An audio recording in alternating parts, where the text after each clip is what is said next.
Here's some observations I would make. You have a lot of different ways to govern effectively in California. First and foremost is the appointments you make. Did you know that the governor of California gets thousands of appointments? 400 of which make a big difference because they're your agency heads and your department heads. I did not run eBay alone. I will not govern alone. You have to have the right people in the right job who are on the same mission and agenda that you are. Jobs, spending, and education. That's the first thing I would say. The second thing that's very important is in California, the governor has line item veto, something the president of the United States would kill for. And this is how you actually let the state legislature know what you will and will not put up with. Former Governor Pete Wilson, who, for those of you who don't know, is the chairman of my campaign, vetoed 8,000 pieces of legislation when he was governor.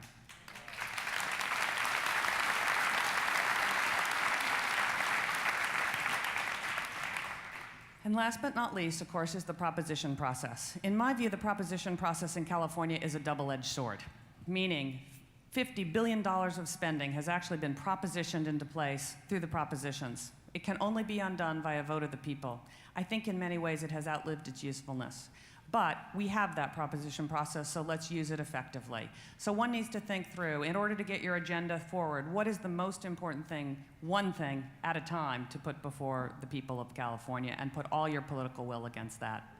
The last thing I would say is the next governor has to know every single state assemblyman's name and woman's name, where they're from, every state senator, their name, their re-election issues, and has to build broad coalitions about those three priorities. I believe, to your point, that Democrats, independents, Republicans can share the ideals about job creation, about getting government spending under control, and education. And I want to build broad-based coalitions to get something done in our state.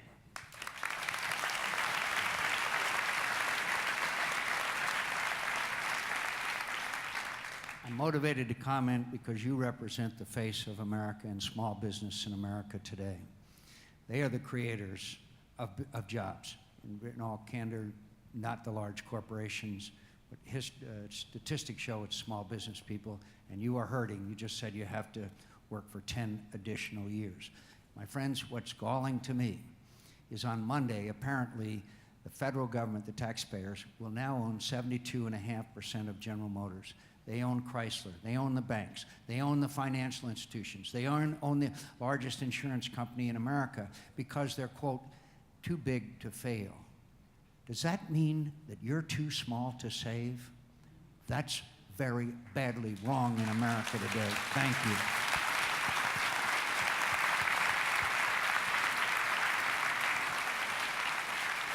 You're next. Right here. Go ahead. Microphone to your left. I admire your three priorities, but for at least the last 5 years, the public employees unions have owned California. So to accomplish any of your priorities, you will have to take them on. How do you propose to wrest power from those public employee unions and give the power back to the people of California?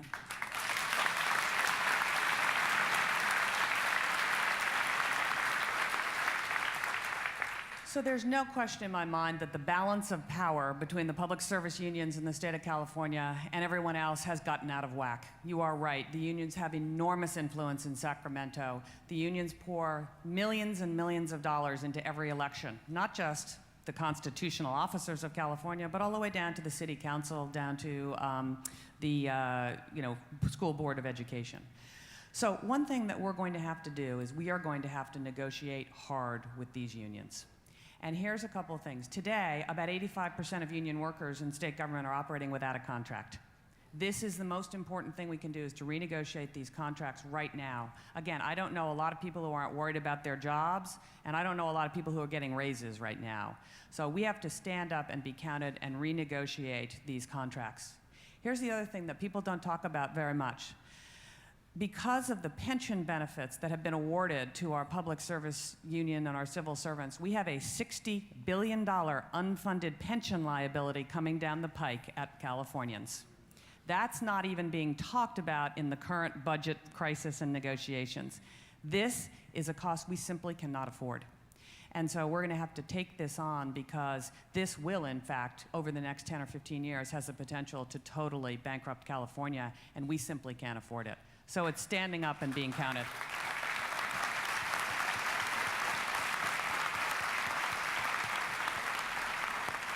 Let's see, I think we had someone right up here. I'm going to have to give you the microphone and violate the rules. Oh, no, look. Such an honor to have both of you here, and this question is for Senator McCain. After the battle that you just came through in November, what advice can you give this fantastic candidate as far as dealing with liberal media bias, and so that they don't take her apart like they did Governor Palin? He was hoping you were going to ask him for some campaign strategy or... First of all, it is what it is, and the last thing I will ever do is complain about the media because there's immediate response that you're sour grapes or a sore loser. The great honor of my life was to receive the nomination of the party of Abraham Lincoln and Theodore Roosevelt and Ronald Reagan, and so I have nothing but gratitude for the people of this country and for the support we got. But I will say that I thought the attacks on Sarah Palin were the worst that I have seen in my many years as a member of Congress and the political scene. The flood of media people that went up to Alaska to try to find something that would be critical of her and the treatment of her family, in my view, is something that is not the most honorable moment of American liberal media. Let me make a couple of comments about that, because I've thought a lot about that. And you know, the media, as John says, is what it is. They have a job to do, and I think they're trying to do, in many ways, the very best they can. But we have an opportunity to use new technology to speak directly to voters. And the most important...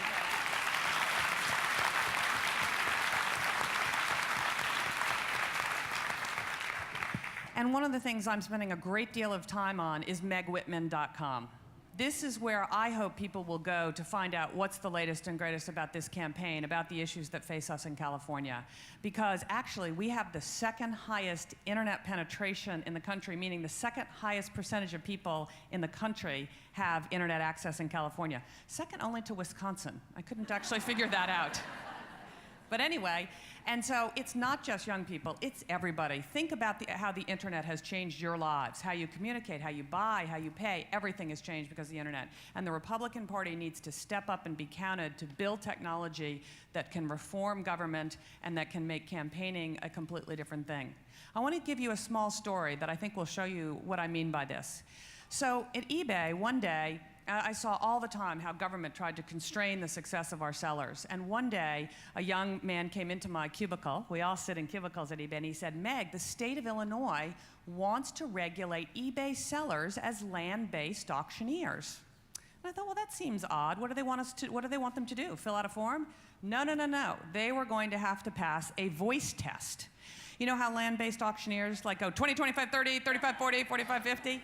They wanted eBay sellers to do that. And I said, they understand there's no voice on eBay, right? I mean, it's a virtual auction. It doesn't matter what your voice sounds like. But sure enough, this had gotten all the way to the floor of the state legislature. And what we did is we emailed our buyers and sellers in Illinois, and we explained to them the situation. And in 24 hours, they sent 100,000 emails to their state legislature. And this is the kind of thing we need to do. Our voices need to be heard louder in Sacramento every single day.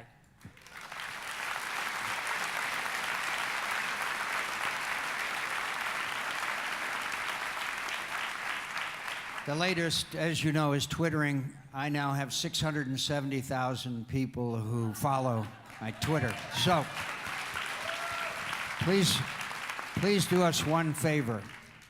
When you leave today, please give us your email address and that of your friends so that we can have Meg in communication. If you want to follow our tweets, please do that as well. But that way, by giving us your email address, Meg can keep you up to date daily on the progress of this campaign and how you can help. I think that's one of the most important things you could do for us this morning. Thank you.